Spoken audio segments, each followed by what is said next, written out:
안녕하세요. 아침 말씀 시간에 나온 성도 여러분 환영합니다. 오늘 말씀은 욥기 1장 1절부터 12절까지입니다. 제가 봉독하겠습니다. 우스 땅에 욥이라 불리는 사람이 있었는데 그 사람은 온전하고 정직하여 하나님을 경외하며 악에서 떠난 자니라. 그에게 아들 7과 딸 셋이 태어나니라. 그의 소유물은 양이 7,000마리요, 낙타가 3,000마리요, 소가 500결이요, 암나귀가 500마리이며 종도 많이 있었으니 이 사람은 동방 사람 중에서 가장 훌륭한 자라. 그의 아들들이 자기 생일에 각각 자기의 집에서 잔치를 베풀고 그의 누이 3명도 청하여 함께 먹고 마시더라. 그들이 차례대로 잔치를 끝내면 욥이 그들을 불러다가 성결하게 하되 아침에 일어나서 그들의 명수대로 번제를 드렸으니 이는 욥이 말하기를 혹시 내 아들들이 죄를 범하여 마음으로 하나님을 욕되게 하였을까 함이라. 욥의 행위가 항상 이러하였더라. 하루는 하나님의 아들들이 와서 여호와 앞에 섰고 사탄도 그들 가운데 온지라. 여호와께서 사탄에게 이르시되 내가 어디서 왔느냐? 사탄이 여호와께 대답하여 이르되 땅을 두루 돌아 여기저기 다녀왔나이다. 여호와께서 사탄에게 이르시되 내가 내 종 욥을 주의하여 보았느냐? 그와 같이 온전하고 정직하여 하나님을 경외하며 악에서 떠난 자는 세상에 없느니라. 사탄이 여호와께 대답하여 이르되 욥이 어찌 까닭없이 하나님을 경외하리이까? 주께서 그와 그의 집과 그의 모든 소유물을 울타리로 두르심 때문이 아니니까. 주께서 그의 손으로 하는 바를 복되게 하사 그의 소유물이 땅에 넘치게 하셨음이니이다. 이제 주의 손을 펴서 그의 모든 소유물을 치소서. 그리하면 틀림없이 주를 향하여 욕하지 않겠나이까? 여호와께서 사탄에게 이르시되 내가 그의 소유물을 다 내 손에 맡기노라. 다만 그의 몸에는 내 손을 대지 말지니라. 사탄이 곧 여호와 앞에서 물러가니라. 아멘. 오늘부터 12월 2달 동안 아침 말씀 시간에 욥기에 대해 묵상하려고 합니다. 욥기는 성경 66권 중에서 가장 난해하고 이해하기 어려운 책 중에 하나입니다. 욥은 자업자득이나 인과응보의 원리가 적용되지 않은 상황 속에서 시험을 받으며 게다가 그 시험은 일반적인 상식으로는 도대체 이해할 수 없는 아주 큰 시험이었습니다. 그의 시험 때문에 7명의 아들과 3명의 딸들이 한순간에 죽임을 당하고 평생 수고하면서 일궈낸 재산들을 한순간에 잃게 됩니다. 더 나아가서는 욥은 고통스러운 병까지 얻게 됩니다. 하나님께서는 사람이 감당할 수 없는 시험을 허락하지 않으신다고 말씀하셨지만 욥이 당한 시험은 사람의 생명까지 빼앗아가는 아주 큰 시험이었습니다. 우리가 욥기를 읽으면서 중요하게 생각해야 할 것은 우리의 주관적인 생각을 버리고 하나님의 관점에서 믿음의 눈으로 이 책을 읽고 이해하고 해석해야 한다는 것입니다. 욥이 당한 시험과 고민은 단순히 윤리적이며 도덕적인 문제가 아니라 하나님을 향한 믿음의 근원이 어디서부터 시작되었는지 우리에게 묻고 있기 때문입니다. 약 2달 동안 욥기를 묵상하면서 어떤 믿음을 가지고 살아야 하는지 우리의 신앙을 돌아보는 귀한 시간이 되었으면 좋겠습니다. 욥기를 시작하는 1장 1절은 욥기 전체를 설명하는 데 가장 중요한 절입니다. 우스 땅에 욥이라 불리는 사람이 있었는데 그 사람은 온전하고 정직하여 하나님을 경외하며 악에서 떠난 자더라. 욥은 우스 땅에서 살던 사람이었습니다. 성경학자들은 우스의 지역을 가나안의 남동쪽, 사해의 남쪽에 있는 에돔에 위치한 땅으로 보거나 메소포타미아 북부에 위치한 아람 지역이라고 추정하고 있습니다. 여기서 중요한 것은 그 땅의 위치가 아니라 욥은 약속의 땅 가나안에서 살던 하나님의 백성이 아니고 이방인 중 한 명이라는 것입니다. 성경은 그가 어떻게 하나님을 알게 되었고 그의 믿음이 어디서 어떻게 시작되었는지 자세히 설명하진 않지만 확실한 것은 그는 온전하고 정직하여 하나님을 경외하며 악에서 떠난 자라는 것입니다. 악에서 떠났다고 해서 죄를 하나도 짓지 않고 살았던 것이 아니라 죄에 민감하다는 것입니다. 조그만 죄라도 하나님께 제사를 드리면서 회개하는 욥을 우리는 상상할 수 있을 것입니다. 게다가 8절에서 하나님은 세상에서 욥과 같은 사람이 없다고 말씀하십니다. 욥이 자녀를 위해서 직접 제사를 드리는 것으로 보아 욥이 살았던 시대는 족장 시대이며 성경 시대로는 창세기로 추정할 수 있습니다. 창세기에는 아브라함과 이삭과 야곱과 같은 믿음의 조상들이 있습니다만 하나님은 욥을 향해 온전하고 정직하여 하나님을 경외하며 악에서 떠난 자는 세상에 없느니라 라고 말할 정도로 욥의 행실을 아주 높이 평가하고 있습니다. 다시 말해 욥의 믿음은 어쩌면 믿음의 조상들보다 더 한 차원 높은 아주 굳건하고 강한 믿음을 가졌으리라 볼 수 있습니다. 이방인이 하나님을 알고 그를 경외하며 살았다는 것은 참으로 놀라울 뿐입니다. 우리가 보통 창세기를 읽을 때에는 그 시대의 이방이라 하면 우상을 섬기거나 그들 중에는 구원을 받을 자가 없을 것이라는 선견을 가지고 있는데요. 하나님은 욥을 통해서 이방인 중에서라도 그의 이름을 부르고 믿고 따르는 자에게는 이스라엘 민족과 동일한 하나님의 백성의 자격을 주어줬음을 우리는 알 수 있습니다.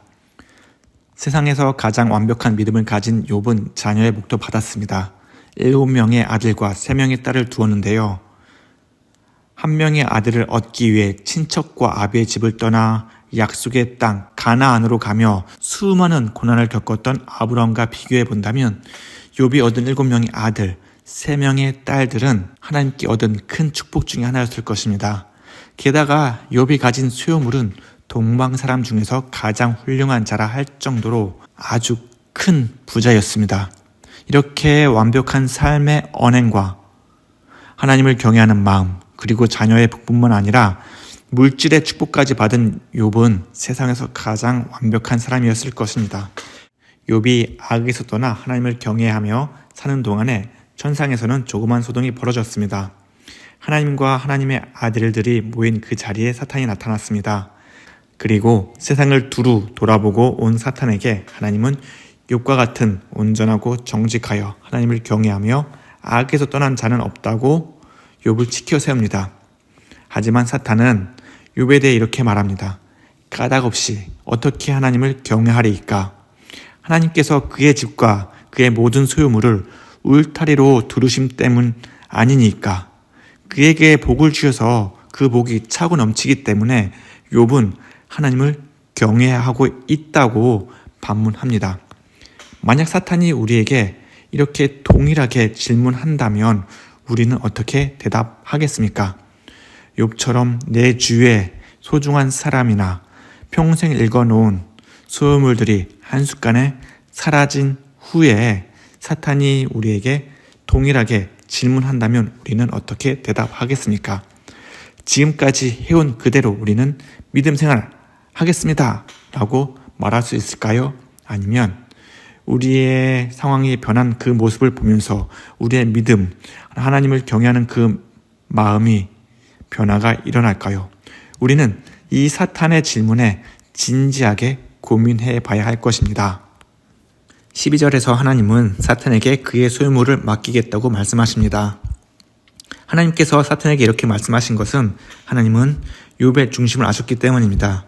그의 믿음이 얼마나 대단한지 또는 어떠한 고난과 역경이 찾아올지라도 하나님을 저주하거나 배반하는 행동을 보이지 않을 것임을 확신하셨기 때문이죠.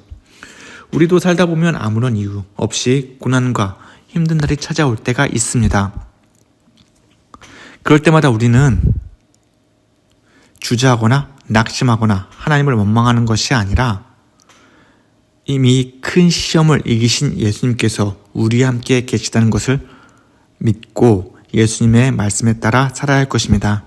히브리서 2장 18절에 그가 시험을 받아 고난을 당하셨은즉 시험을 받는 자들을 능히 도우실 수 있느니라. 이 말씀을 굳게 믿고 우리가 시험을 당할 때에 예수님을 찾고 예수님의 능력을 우리는 구해야 한다는 것이죠. 예수님께서 우리와 함께 계시는 한 우리 앞을 가로막는 모든 시험을 이길 수 있는 힘이 우리에게 있음을 우리는 믿고 예수님을 의지하면서 하루하루 살아야 할 것입니다. 비록 이방인이었던 욥, 하나님이 인정할 만큼 온전하고 정직하며 하나님을 경외하며 악에서 떠나 살았습니다. 그에게 앞으로 큰 시험이 닥칠 것입니다. 하지만 하나님이 아시듯 또 우리가 알듯 그는 모든 시험을 이겨내고 다시 정금과 같이 하나님 앞에 설 것입니다. 우리 또한 예수님을 바라보면서 하나님이 인정할 만큼 온전하고 정직하며 하나님을 경외하고 악에서 떠나 살아가는 성도가 되어야 할 것입니다. 수많은 환난 속에서 수많은 시험 속에서, 고난 속에서도 우리가 하나님 앞에 주저하지 않고 오직 예수님만을 바라보면서 오늘 하루 살아가는 성도 여러분 되시기를 간절히 기원합니다. 다 함께 기도하겠습니다. 사랑과 은혜가 풍성하신 하나님 아버지, 늘 우리와 동행해 주시고 우리에게 늘 새로운 힘과 능력을 주심을 감사합니다. 하나님, 우리가 육과 같은 그런 믿음으로 온전하고 정직한 마음으로 하나님을 경외하는 마음을 갖게 하여 주시옵소서. 우리의 자아가 강하고 육신의 유혹에 심하여 세상의 것을 사랑하고 우리의 마음이 그쪽에 쏠릴 때가 많이 있습니다. 우리의 세상적인 마음을 용서해 주시고 하나님의 말씀을 통하여 악에서 떠난 자가 되게 하여 주시옵소서. 우리 주위에 어슬렁거리는 수많은 유혹과 제약이 있음을 우리는 알고 있습니다. 주의 말씀에 비추어 무엇이 죄인지 깨닫게 해주시고 우리 마음속에 있는 조그마한 죄를 발견한다면 우리가 하나님 앞에 온전히 나가 회개할 수 있는 마음을 갖게 하여 주시옵소서. 하나님, 세상이 전쟁과 기근으로 수많은 사람들이 고통을 받으며 살아가고 있습니다. 그리고 아직도 주님을 모른 채 죽어가는 수많은 영혼들이 있습니다. 하나님, 그들을 긍휼히 여겨 주시고 전쟁이 속히 끝나게 해주시고 복을 모르는 자들에게는 하나님의 말씀이 그들에게 전파될 수 있도록 주님 인도하여 주시옵소서. 주님, 오늘도 우리의 삶 주님께 맡깁니다. 우리가 모든 언행이 주님이 보시기에 아름답도록 우리의 삶을 인도해 주시옵소서. 모든 것 감사합니다. 살아계신 예수님의 이름으로 기도합니다. 아멘.